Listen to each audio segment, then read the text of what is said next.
तर अनेक ठिकाणी निकालाआधीच बॅनरबाजी करण्यात आलेली आहे। पाहूया टॉप 9 बातम्यांमधून। मुस्लिम समाजाकडून एकनाथ शिंदेंच्या मतदारसंघात विजयाचे अभिनंदनाचे बॅनर। कोपरी पाचपखाडी विधानसभा मतदारसंघात फेक नरेटिव्ह चालत नसल्याच्या स्थानिक नागरिकांच्या प्रतिक्रिया। बारामतीत अजित पवार गट आणि शरद पवार गटाची बॅनरबाजी। अजित पवार मुख्यमंत्री व्हावे, दादांना शुभेच्छा देणारे समर्थकांचे बॅनर। तर पहिला महिला मुख्यमंत्री सुप्रिया सुळे होणार, बारामतीत पवार गटाची ही बॅनरबाजी।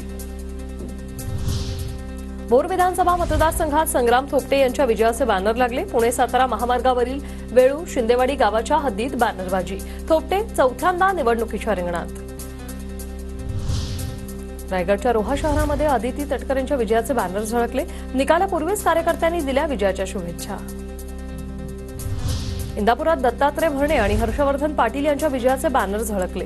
दादा गटाकडून दत्तात्रय भरणे आणि पवार गटाकडून हर्षवर्धन पाटील यांच्यात थेट लढत।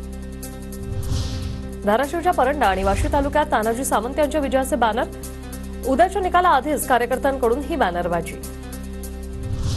सोलापूर शहर उत्तरमध्ये भाजप उमेदवार विजयकुमार देशमुखांचे विजयाचे बॅनर झळकले। समर्थकांनी विजयी भवचे बॅनर लावलेत। माळशिरस मतदारसंघात उत्तम जानकरांच्या विजयाचे बॅनर। विजय माळशिरसकरांचा विश्वासाचा आमदार उत्तम जानकर, बॅनरवर असा उल्लेख। वेळापूरमध्ये जानकर समर्थकांची बॅनरबाजी। पुण्याच्या चाकडमध्ये दिलीप मोहितेंना आमदारपदी निवडीच्या शुभेच्छा देणारे बॅनर झळकले। निकालाच्या एक दिवस आधीच बॅनर झळकल्याने चर्चा।